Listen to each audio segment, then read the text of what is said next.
President Putin's response to my public appeal for a Christmas truce was a stark reminder of the harsh realities we confront. It was not a response of goodwill, but one of calculated indifference to human suffering. This is why we now speak not only of hopes, but of responsibilities. Germany's Chancellor Friedrich Merz has accused Russia of cruelty after rejecting a Christmas ceasefire. Friedrich Merz said Moscow's response to a short truce proposal was cynical and inhumane. Speaking in the Bundestag, Merz stressed the EU, Ukraine, and the US share one position.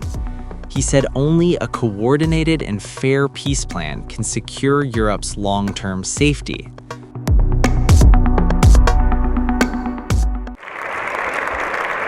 The situation in Ukraine is one of the most critical challenges we have faced in decades. Over the past days and hours, Berlin has done everything within its power to pursue diplomacy, to engage with all parties, to explore every possible avenue to bring an end to this war peacefully. We have reached out, negotiated, and sought common ground. Yet let us be clear, diplomacy alone, while essential, cannot guarantee peace when faced with cynicism and brutality. President Putin's response to my public appeal for a Christmas truce was a stark reminder of the harsh realities we confront. It was not a response of goodwill, but one of calculated indifference to human suffering. This is why we now speak not only of hopes, but of responsibilities. The price of peace is a commitment, a shared responsibility that Germany will shoulder together with its allies. This includes providing security guarantees for the future of Ukraine after a ceasefire is established. The precise nature of this contribution will be determined in careful discussions with our European partners. But let there be no doubt, Germany will support Ukraine for as long as necessary to prevent any violent change of borders on the European continent. This is not an abstract principle. It is the foundation of our collective security, the line we will defend with resolve, and the standard by which the European Union's credibility will be measured. Our ability to act as a union is tested in moments like these. It is measured not only by our diplomatic words, but by concrete actions, whether in concluding long-delayed trade agreements, such as those with Mexico and Indonesia, or in addressing complex financial matters like the use of frozen Russian assets to support Ukraine. We are discussing, negotiating, and ensuring that every nation shares the responsibility, so that no single country bears the full risk, and so that our collective actions reflect unity, fairness, and principle. We have reviewed and revised the proposals presented by the American government, reducing 28 points to 20, and have found broad agreement on their substance. This demonstrates that Germany engages constructively, thoughtfully, and with an unwavering commitment to the European project. At the same time, we continue to take difficult but necessary domestic measures, such as the deportation flights to Afghanistan, because acting responsibly sometimes requires making tough decisions in the interest of law, order, and principle. Make no mistake, Germany will fill the space of responsibility in Europe. We will not allow a vacuum. We will not allow indecision to create instability or insecurity. Our actions are guided by clarity of purpose, commitment to our allies, and a steadfast belief that the European Union must act decisively to protect peace, stability, and the future of Ukraine. The coming hours and days will be decisive. Every discussion in Brussels, every negotiation at the European level will shape the course of events, and Germany will lead with firmness, conviction, and unwavering dedication to these principles. This is our responsibility, our duty, and our commitment to stand for peace, to uphold justice, and to ensure that Europe remains united, resilient, and prepared to face the challenges of our time.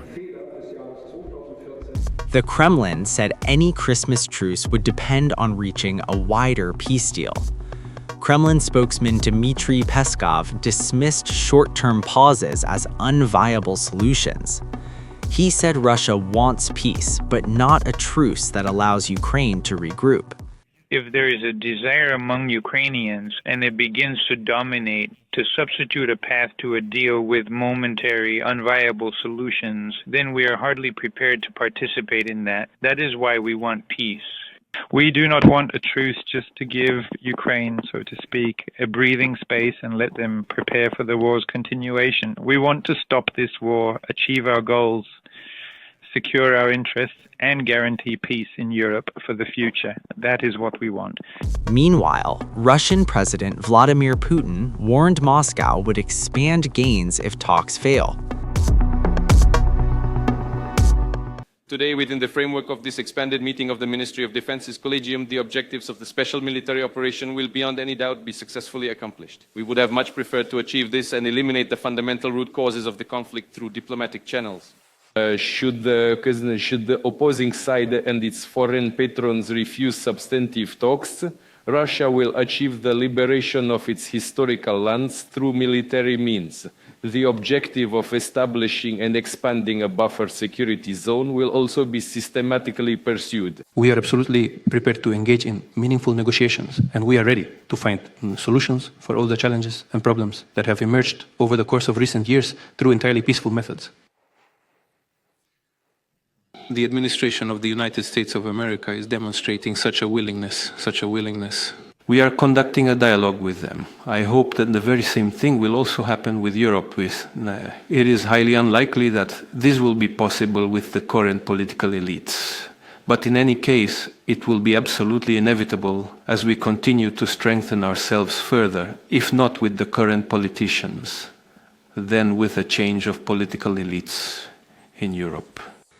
Ukrainian President Volodymyr Zelensky hit back, saying Moscow is signaling plans to prolong the war into next year. Today we've heard further signals from Moscow indicating that they are preparing next year to be a year of full-scale war. These are not just signals meant for us alone. It is vitally important that our partners see this clearly.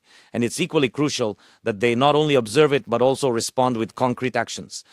In particular, our partners in the United States of America often state that Russia supposedly desires to bring an end to the war. However, from Russia itself, we hear a completely different rhetoric and very distinct signals. And these are presented as official directives and commands to their armed forces. It is essential to perceive this current mood of Russia and then appropriately respond to it. And when they are in precisely this kind of mood, they will inevitably begin to undermine diplomacy, attempting through various diplomatic formulations and by exerting pressure on one or another specific point within documents to simply conceal their own true intentions. To destroy Ukrainians, the desire to legitimize Russia's theft of our land, and then other countries in Europe, which someone in Russia might someday call their supposedly historical lands.